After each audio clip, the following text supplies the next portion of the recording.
Get ready. It's time to surround yourself with some of the best attractions Central Florida has to offer. It's time for the Central Florida Sights and Sounds Podcast with your hosts, John and Anne Marie Carigliano. To all who come to this happy place, welcome.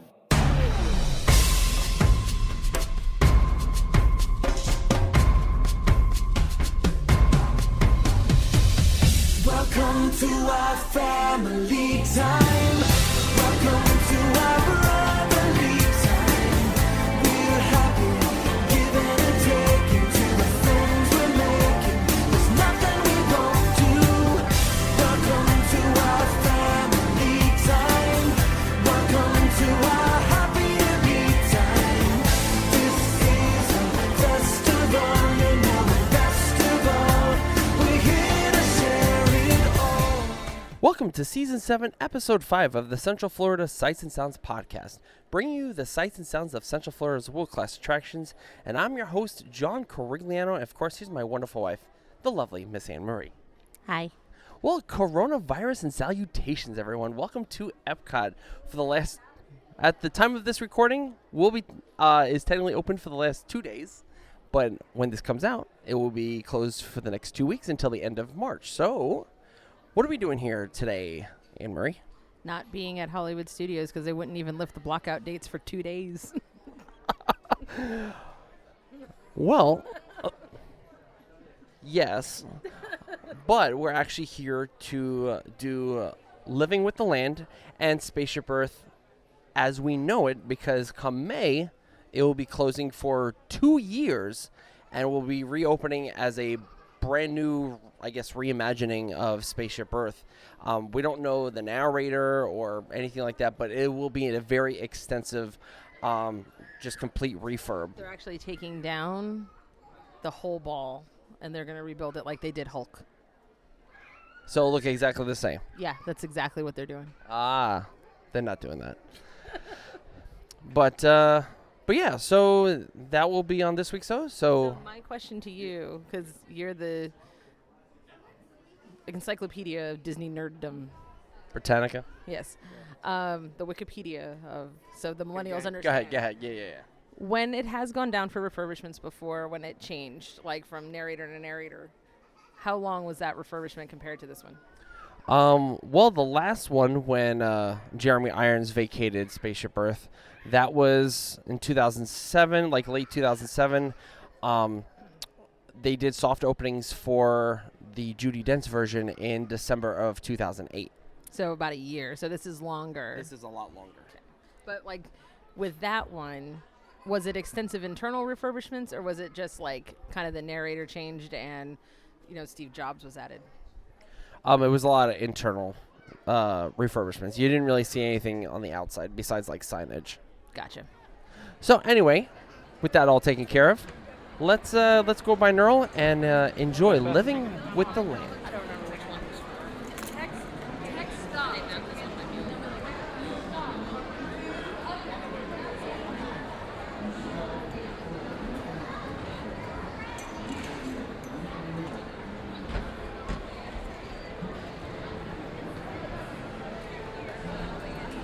It's too cool. We missed it. We missed this one? Yep.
Can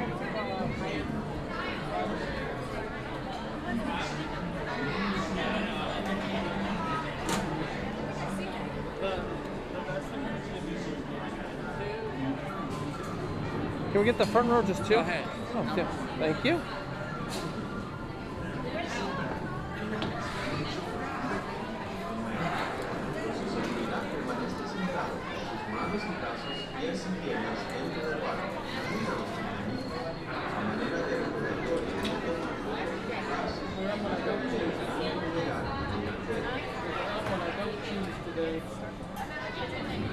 Yeah.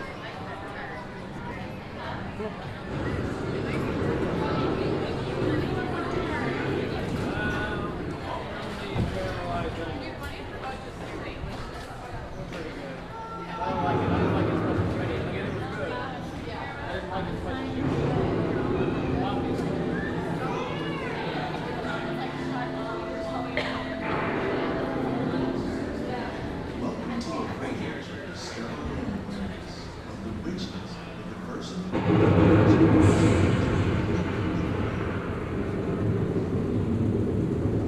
Our journey begins as dramatic and sudden changes ensue.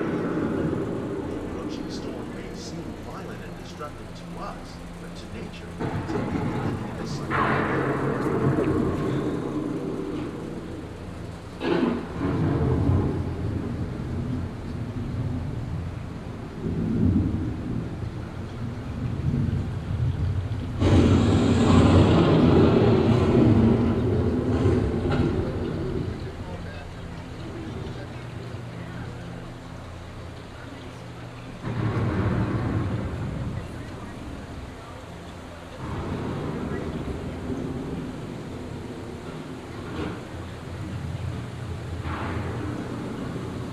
Beneath the surface of the land, roots trap water from the flowing mud, extracting precious nutrients like carbon. These elements, when combined with sunlight, create diverse living systems of our planet.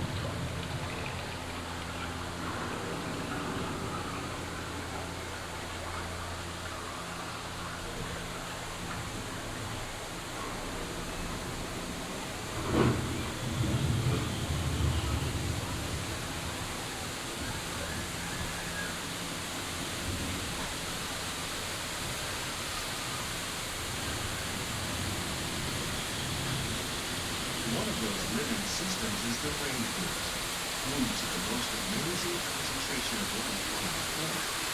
These dense and beautiful forests cover only a tiny portion of the Earth's surface, but they contain more than half of its planet inhabitants. Rainforests are also extremely rich in productive living systems, providing us with oxygen, food, medicine, and other elements essential to our lives.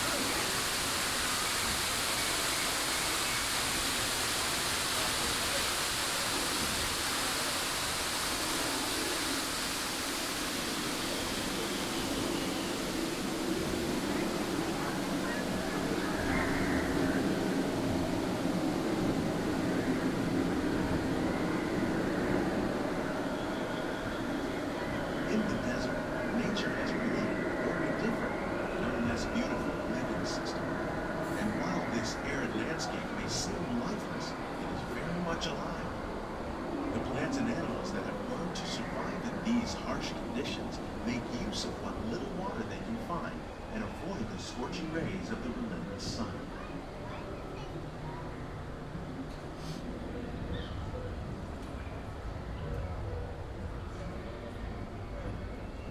The American prairie once appeared as desolate as the desert, but over time, rainwater and nutrients gradually penetrated the hard surface of this land. Even the hooves of the mighty buffalo helped create the rich soil that would one day become home to the American farm.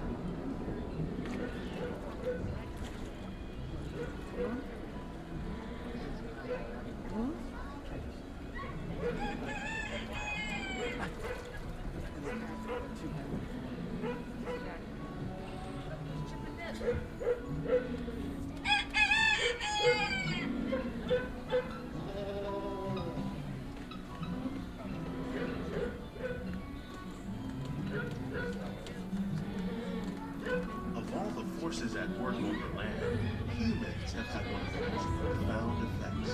The need to produce food for a growing world led to the enormous use and sometimes overuse of land.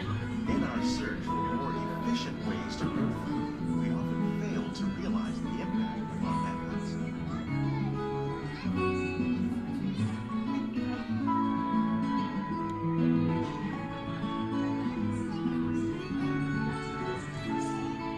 Today, we're learning to live with the plant, discovering better ways to grow food that will assure both human and environmental well-being.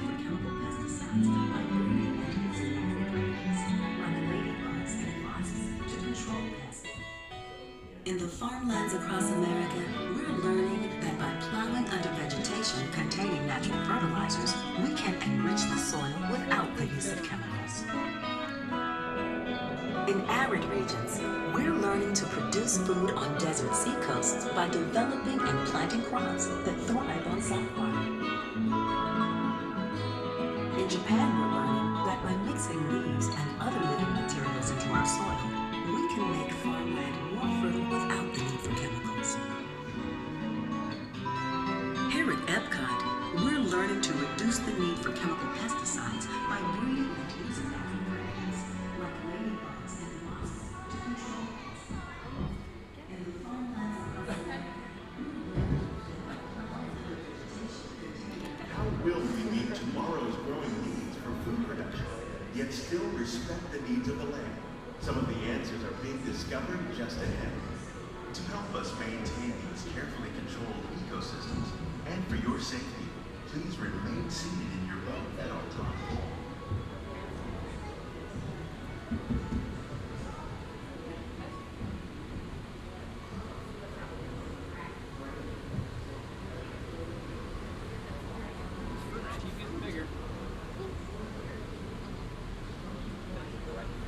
Welcome to our living laboratory, where scientists from Epcot and Really the small U.S. one. Department of Agriculture are exploring innovative ways to produce bountiful harvests now and into the future.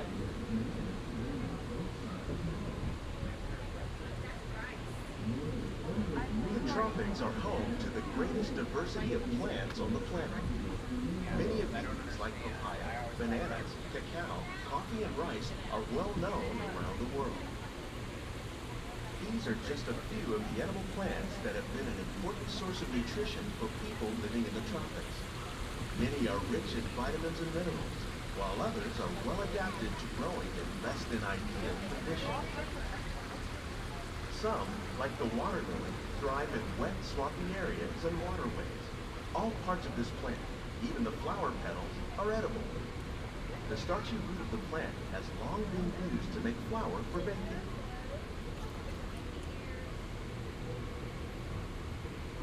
One day, many of these lesser-known tropical plants may be as important as the bananas growing on both sides of the boat. More than 28 million tons of bananas are eaten annually, making it the most popular fruit in the world.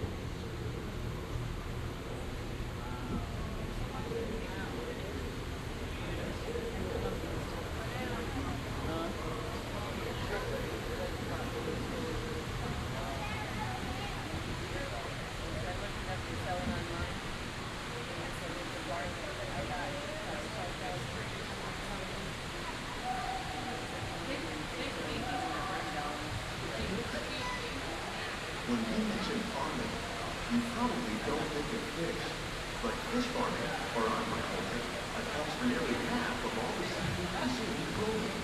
Tilapia, bass, and catfish, like the ones you see here, are three of the more popular crops raised by fish farmers.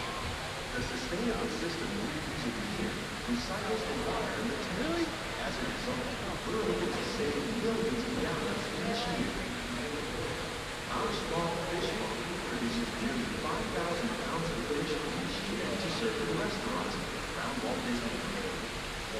Innovations like this one can play an important role in our efforts to produce bountiful harvests and still protect the natural resources.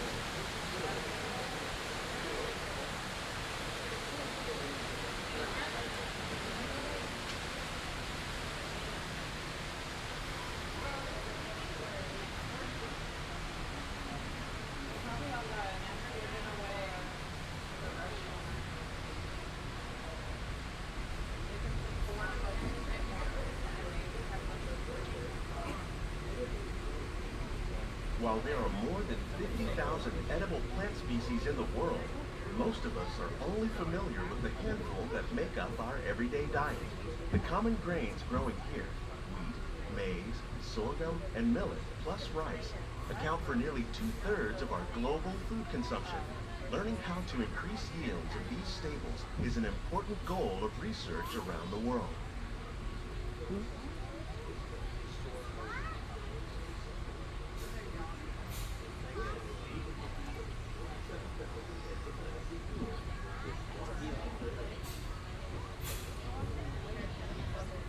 These plants are definitely on their way up. Innovative growing techniques like these increase yields while more efficiently using resources like water, fertilizer, and pesticides. Another innovation at work here is our integrated pest management program. By populating our greenhouses with beneficial insects that prey on harmful pests like aphids and flies, we are significantly reducing our reliance on conventional pesticides. We're growing these crops using our nutrient film system. This technique precisely controls and recycles water and nutrients. With it, we can produce over 27,000 heads of lettuce a year in this one small area.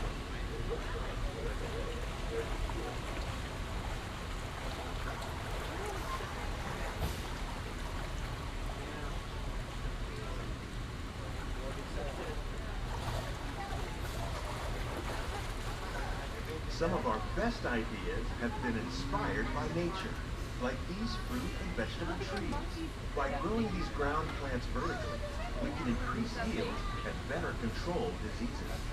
These crops taste as good as they look. In fact, we serve more than 15 tons of produce from our greenhouses in restaurants here at the land every year. In this way, it's a fraction of the space required by traditional growing methods. That saves water and increases production. The aquaponics system where your land combines hydroponics with aquaculture. The fish provide a natural source of fertilizer for the plants, and the plants help keep the water clean for the fish. It's another great way to produce more while using less. The future of agriculture may include innovative ideas like this vertical growing system. Plants grown in this way use a fraction of the space required by traditional growing methods. That saves water and increases production. The aquaponics system on your left combines hydroponics with aquaculture. The fish provide a natural source of fertilizer for the plants, and the plants help keep the water clean for the fish. It's another great way to produce more while using less. In our lab, Epcot scientists are working with the U.S. Department of Agriculture on a number of innovative projects. The goal of these efforts is to produce higher yielding and better quality. These greenhouses represent just a fraction of the work being done worldwide to produce bountiful harvests for our growing population. Scientists, farmers, and even backyard gardeners are doing their part to improve the quality and quality of foods that we all rely upon. Together, we can continue to find more ways to increase food production and protect our precious natural environment. Only then, these greenhouses represent just a fraction of the work being done worldwide to produce bountiful harvests for our growing population. Scientists, farmers, and even backyard gardeners are doing their part to improve the quantity and quality of food that we all rely upon. Together, we can continue to find more ways to increase food production and protect our precious natural environment. Only then will we truly be able to the land inside the boat and remain seated on the boat. On behalf of Walt Disney World, we hope you've enjoyed this unique journey through our living laboratory. If you'd like a closer look, then check out the behind-the-scenes walking tour. It's a chance for the whole family to get up close and personal with the plants and growing techniques in our laboratory. Please keep your hands and feet inside the boat and remain seated until the boat comes to a complete stop.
All right, so that was Living with the Land. That was a nice informative,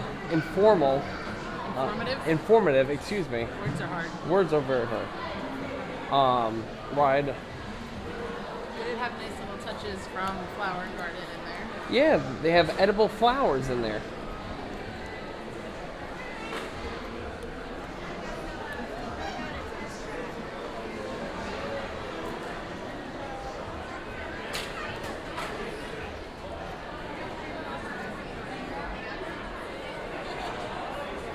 So now we're gonna head on over to Spaceship Earth and do Spaceship Earth And time travel. and time travel.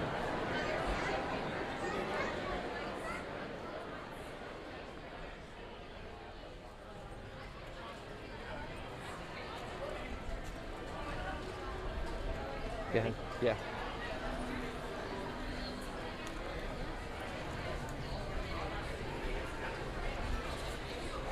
I'm gonna go ahead of you. Okay.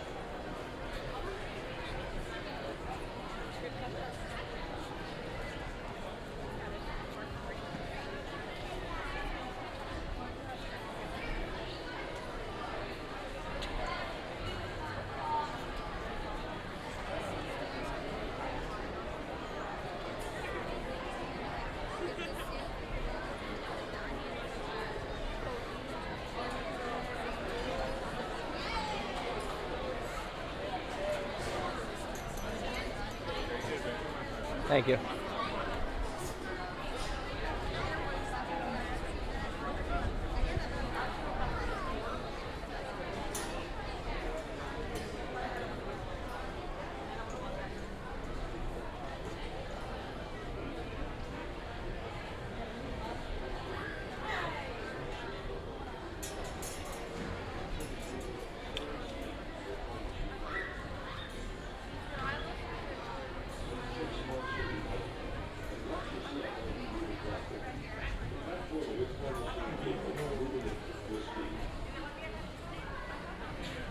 The sliding doors on your time machine will close automatically. For your safety, remain seated with your hands, arms, feet, and legs inside the vehicle, and please watch your children. Please take small children by the hand and watch your step on the moving platform. The platform is moving at the same speed as your time machine vehicle. Please take small children by the hand and watch your step on the moving platform. Remain seated with your hands, arms, feet, and legs inside the vehicle, and please watch your children.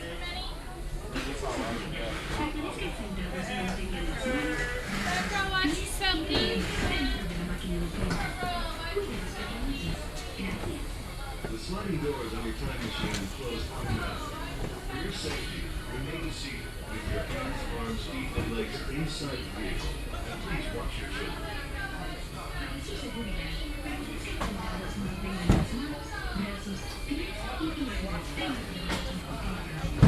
My sunglasses broke. The sliding doors on your time machine close automatically. For your safety, remain seated with your hands, arms, feet, and legs inside the vehicle, and please watch your children. For your safety, remain seated at all times. During your slow-moving journey, your time machine will slowly rotate backward. This is Spaceship Earth Control. Welcome aboard. On the map in front of you, please show us where you're from while we input your time travel coordinates.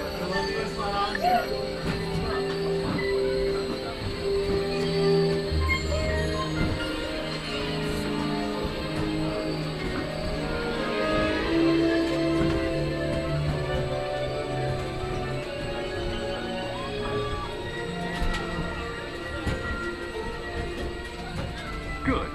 Sending photo to the future. All systems are go. Linking you now to your guide.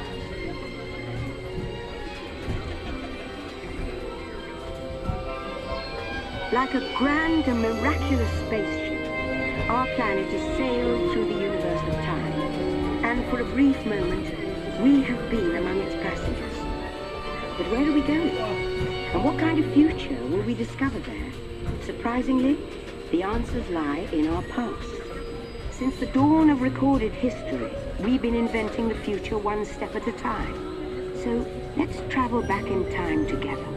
I'll show you how our ancestors created the world we know today. And then it will be your turn to create the world of tomorrow. Here, in this hostile world, is where our story begins. We are alone, struggling to survive, until we learn to communicate with one another. Now we can hunt as a team and survive together.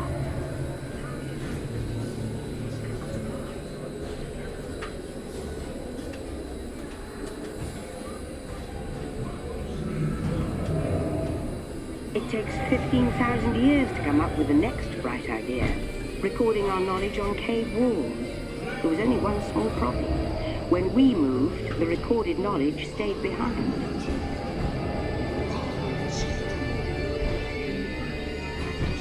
Now let's move ahead to ancient Egypt, because something is about to happen here that will change the future forever.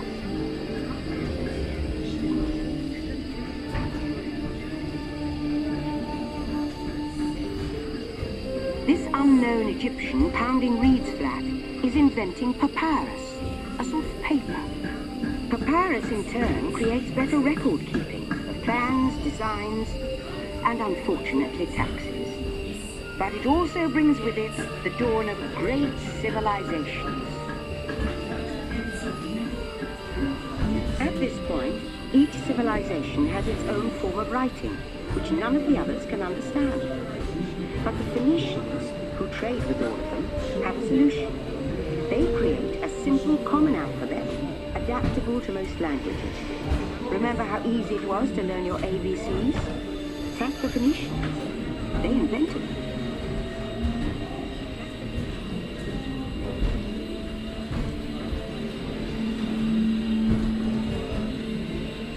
The ancient Greeks were great inventors of the future. First, they established public schools, and then began teaching an intriguing new subject called mathematics. And with math comes mechanical technology and the birth of the high-tech life we enjoy today.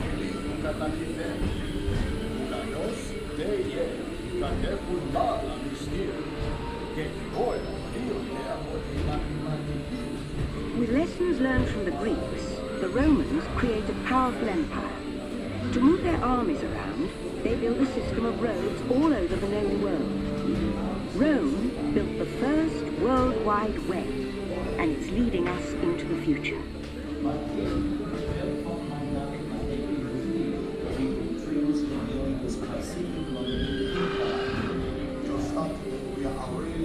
But then we hit a roadblock. Rome falls, and the great library of Alexandria in Egypt is burned. Much of our learning is destroyed, lost forever. Or so we think.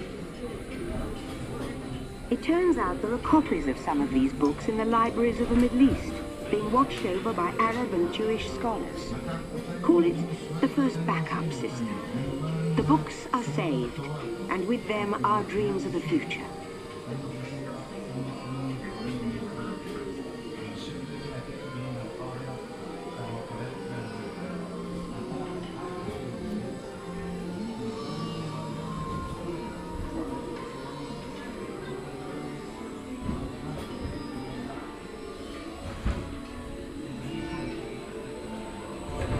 In the meantime, here in Europe, monks toil endlessly recording books by hand. But that is about to change.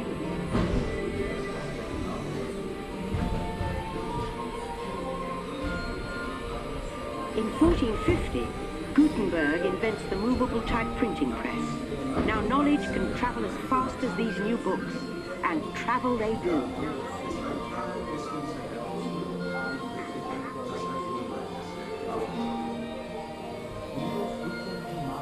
Books make it easier to invent the future in every field, and the result is an incredible explosion of innovation we call the Renaissance.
machines was just the beginning.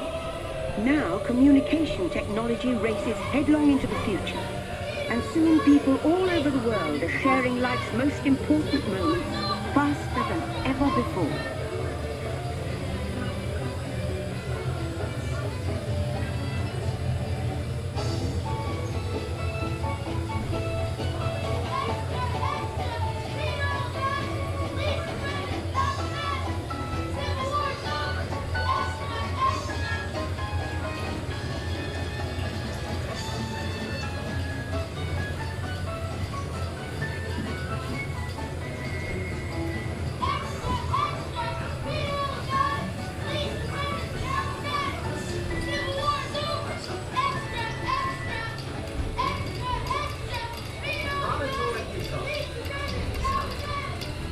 Hundreds gather today to witness the driving of the Golden Spike. Stop. Transcontinental Railroad.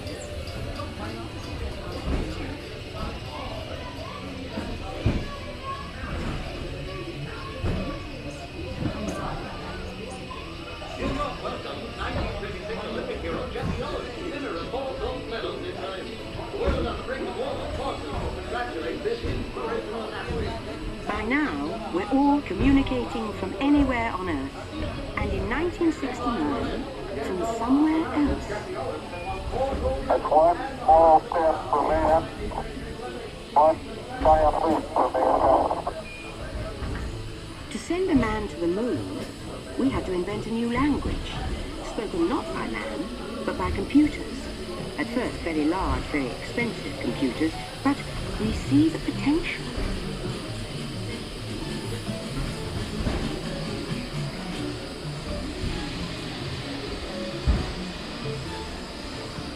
What if everyone could have one of these amazing machines in their own house? There's just one problem. They're as big as a house. The solution comes in, of all places, a garage in California. Young people with a passion for shaping the future put the power of the computer in everyone's hands. Together we form a super network that glows with billions of interactions. And once again, we stand on the brink of a new renaissance.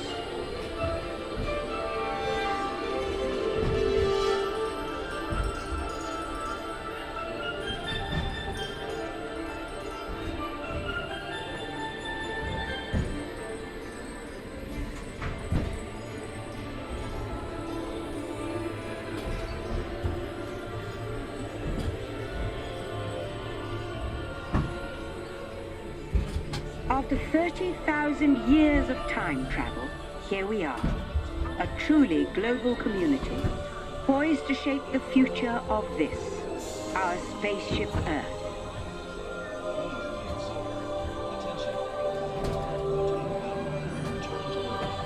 Please remain seated, time travelers. Attention, travelers. Please remain seated. Your time machine is rotating backward for your return to Earth.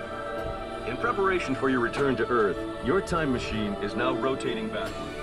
Please remain seated. Attention.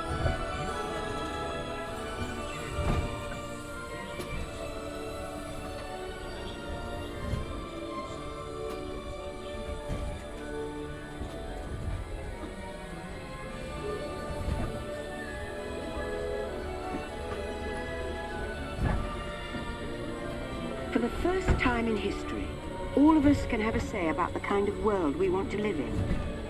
The choices we have made for the past 30,000 years have been inventing the future one day at a time. And now, it's your turn.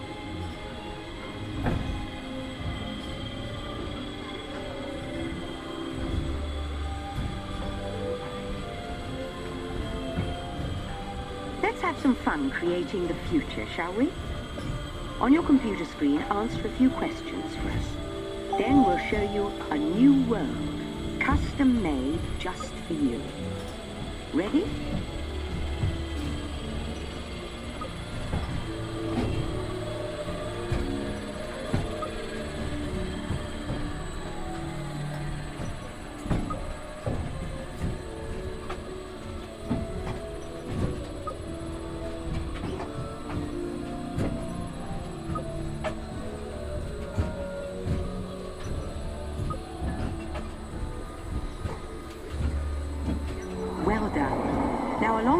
answers, let's add in some amazing new technology that we happen to know about.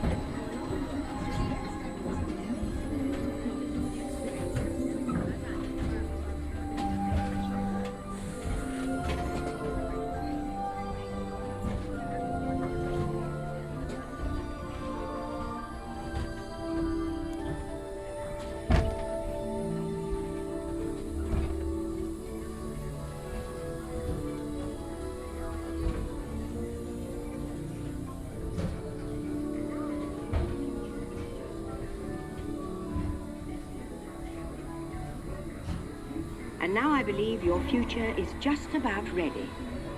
Let's take a look, shall we? Welcome to the future. Or should I say, your future. Here in your future, getting away on vacation is a breeze. Your smart suitcase knows where you're going and what you'll need. And with solar power from your home fueling station, you're off. You won't have to worry about your pets while you're gone, thanks to handy household robots. You'll leave your city home in an ultra-light, ultra-powerful, totally networked family car that can take you anywhere. You've already planned the trip with your virtual travel agent. Hotels, check. Restaurants, check. Guided tours, check. Getting there is half the fun, so your family car will be equipped with virtual tools to teach you about the world outside your window.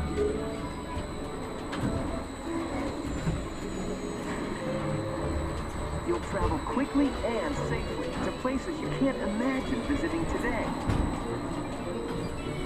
And the moment you arrive at your ultimate vacation destination, you're out of this world and into the future. The end. Or should I say the beginning of your future.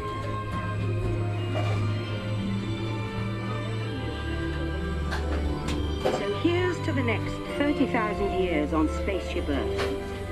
While no one knows for sure what we'll see or do, I do know it will be quite an adventure. An adventure that we'll take and make together. See you in the future.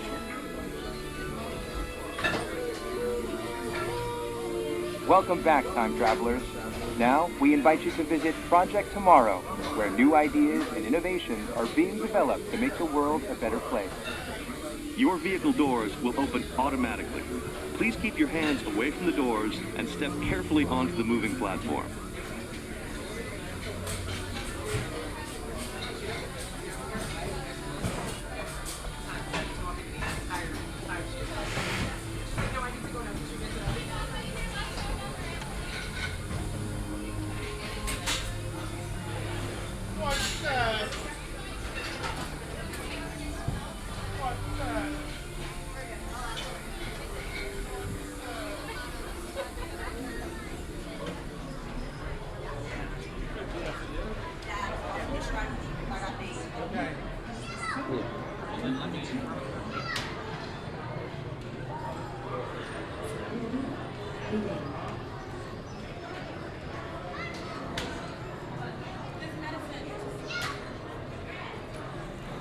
All right, so that was Spaceship Earth.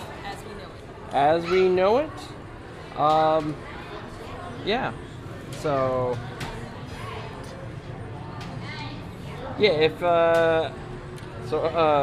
unrelated to this podcast, my sunglasses broke. Oh man, looks like they just kind of, they snapped. Yeah, they snapped off. Anyway, unrelated to my sunglasses, so that is the last time we'll thank the Venetians, or. Well, like, so I was thinking. Hopefully, we'll still smell Rome burning. I was thinking of this as we were on there, like blue skying this whole thing. Yeah. What do you wish they would keep? What do you wish they would change? Or anything that you wish they would bring back from previous things are special? I would love to either bring back like the old theme song, Tomorrow's Child from '86. That would be nice to bring back some music back into Spaceship Earth again. But for me, just like the descent, there's a lot more to see going down versus just like computer screens. So that's something I would like to see. What about you? I know this is the only version I think you've ever known. Well, no, I mean, I went on it because I remember we have the same memory from back in the 80s, which is weird.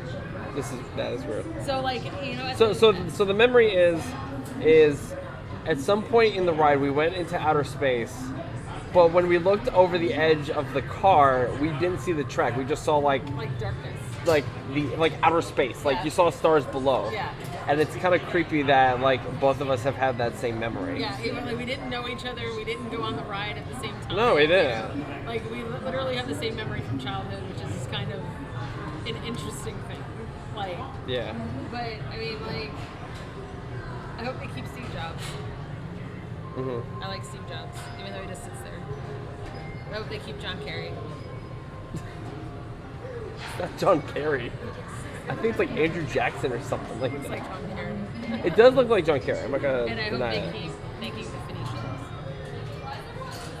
Well, we'll have to see in 2 years when back in 2022 when this reopens up, and hopefully we'll look back fondly on this episode and be like, hey, let's see what we got right and what we didn't. What do you think they're gonna change? Like, do you have any like ideas? I have no idea. They could take it any way they desire or want to. You could change it from a circle to a square. I'm gonna pause for editing there. No, I mean it could be. I don't know. I'm open to anything that they do. Now, do you think Diz Twitter would be open for anything they do? Probably not. But this Twitter is a special type of Twitter. Sorry, guys. So yeah. Well, I'm excited for the future, and I guess that's kind of a theme of this ride is me excited for the future. So let's see what it can bring. Yeah. So don't forget, you can visit us at cfses.com where you can email the show. You can follow us on Twitter at CentralFLSAS. You can like us on Facebook and subscribe to us on YouTube. Speaking of YouTube, we did film the SpaceX mission. It was the final resupply mission to the International Space Station with the very first version of Dragon. We did a 360, we did a GoPro, we did a regular video. I just have to get to it and get on with that. Also, with this, We saw it land too. we saw it land as well. With this particular episode here, we did also a 360 of Living with the Land and Spaceship Earth, so at least we have some historical documentation of Spaceship Earth before it changes at the end of May. So during the next 2 weeks of this closure, We don't know how long this closure is going to be. so during the announced so far Yes. 2 weeks closure, Yes. go ahead, look on our YouTube page. You can enjoy all the attractions John has done for Thus far. many moons.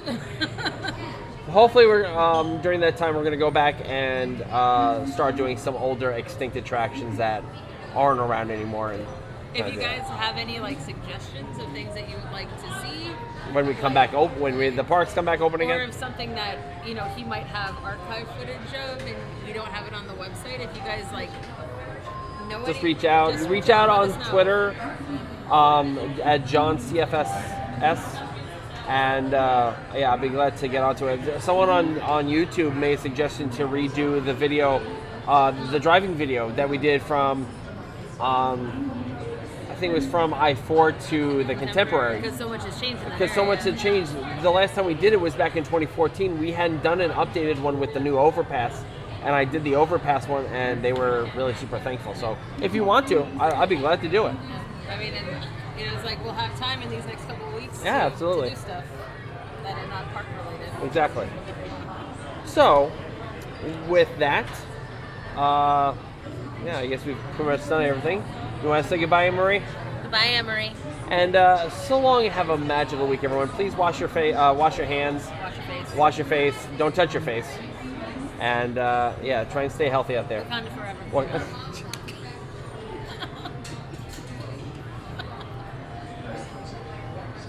Anna means family. Family means nobody Gets left behind. or forgotten.